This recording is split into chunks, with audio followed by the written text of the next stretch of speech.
Deshbhagat radio दिल से सलाम करता है कोरोना वॉरियर्स को।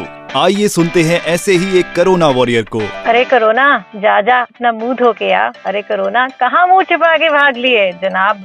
अगर इतने जाबाज कोरोना वॉरियर्स हो हमारे साथ तो कोरोना को भी तो शर्म आ जाएगी ना। हाँ जी जनाब, this is corona warrior series और एक और होनहार कोरोना योद्धा है हमारे साथ जिनका नाम है अमोद कुमार लाभ जी, जो है प्रेसिडेंट लक्ष्य एक दिशा अंधकार से प्रकाश की ओर। अमोद जी, सबसे पहले तो आरजी संघमित्रा आपका देशभक्ति से भरा सलाम करती है। आपको भी बहुत बहुत नमस्कार। अमोद जी, मुझे एक बात बताइए, आप ये जो आपकी संस्था है, एनजीओ है लक्ष्य एक दिशा अंधकार से प्रकाश की ओर, आप इसके द्वारा आप गरीब बच्चों को बेसिक एजुकेशन प्रोवाइड कर रहे थे और जब आपको पता चला कि कोरोना की बीमारी आ गई है तो सबसे पहले आपका रिएक्शन क्या था? मैम, सबसे पहले तो ये चीज बाहर की देशों में तो पहले ही आ गया था, जिसको हम रोज देख ही रहे थे जी। बट हमारे यहाँ थोड़ी लेट से इसको देखा गया या जो भी जज किया गया। तो सबसे पहले हमारा ये था कि जो इसके बाद के प्रभाव होने हैं जी, वो कैसा होगा, क्योंकि हमने ऐसा प्रोजेक्ट नहीं किया था कि हमारे यहाँ भी ये चीजें इतनी लंबी जाएंगी या इतनी भयावह इन्होंने जो रूप लिया है, हमने इसकी कभी कल्पना नहीं की थी। मुझे सुनने में आया है कि आप 8th क्लास में थे जब कारगिल की युद्ध हुई थी और उस दौरान आपने शहर भर से डोनेशन इकट्ठा कर पीएम फंड में जमा करवाया था, क्या ये सही है? बिल्कुल सही है। मैं उस समय 8th या 9th में ही था और उस समय काफी बड़ा डिजास्टर था अपने देश के लिए, क्योंकि इतनी सारी लॉसेस हो रही थी अपने जो भी सैनिक थे। तो जो टीवी वगैरह पे या न्यूज़पेपर में देखते थे कि डिफरेंट लोकेशंस में जो डिफरेंट संस्थाएं थी वो उनकी फैमिलीज के लिए कुछ कर रही थी।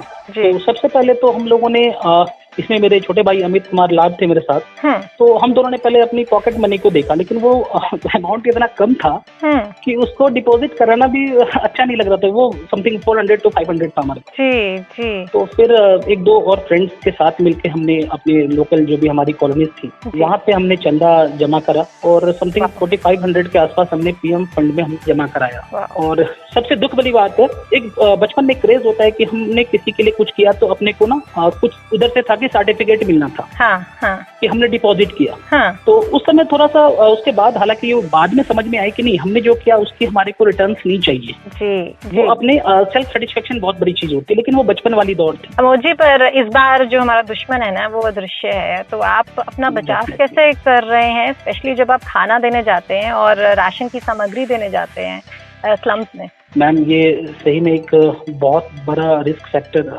सबके साथ होता है जब आप इस तरह के कोविड के टाइम पे आप कहीं पे जाते हैं स्लम में, जहाँ पे इस तरह की कोई भी प्रोटेक्शन नहीं ले रहे होते हैं लोग और पता नहीं होता कि कौन पॉजिटिव। तो सबसे पहले शेल्फ अपने आप को सैनिटाइज करना, आप मास्क हमेशा आप लगा के रखिए, ग्लव्स लगा के रखिए, और सबसे ज्यादा जो मेन थिंग इसमें आप कोशिश करें कि डिस्टेंस जितना मेंटेन हो पाए। हालांकि वो चीज नहीं हो पाती है जब क्राउड आपके आसपास होता है, बिल्कुल, लेकिन फिर भी उस चीजों को हम लोगों ने ध्यान में रखा। अमोजी, आप सामाजिक कार्यों में हमेशा से जुड़े रहे हैं, चाहे वो बात हो बिहार के बाढ़ की या फिर निर्भया कांड की, आप उसके बारे में थोड़ा बताएंगे हमें? जी, मैं निर्भया कांड के टाइम पे मैं देहरादून में मेरी पोस्टिंग थी। मैं बता दूं, मैं बैंकिंग सेक्टर से हूँ।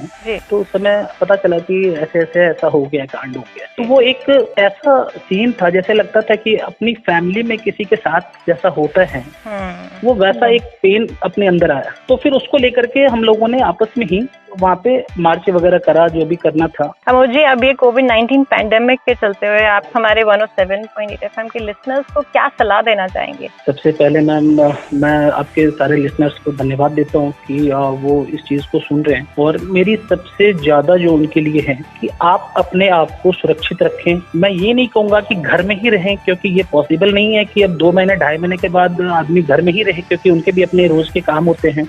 लेकिन आप अपने आप को बिल्कुल सेफ रखें और सैनिटाइज करते रहे बार बार अपने आप को, और जो भी प्रोटेक्शन की चीजें, मास्क हो, ग्लव्स हो, इसको आप अभी तुरंत रिमूव ना करें, ना छोड़ें। ये अभी हमारे देश से नहीं गया है, और बिल्कुल अभी भी डिस्टेंस मेंटेन करें, और जितना कम हो सके घर से निकलें। जो जरूरत की चीजें हो उसी के लिए आप घर से निकले हो। अमोद जी, बहुत बहुत धन्यवाद हमसे बात करने के लिए, और पूरा का पूरा देशभगत रेडियो आपके इस जज्बे को नमन करता है। जय Hind. Thank you so much. जय हिंद।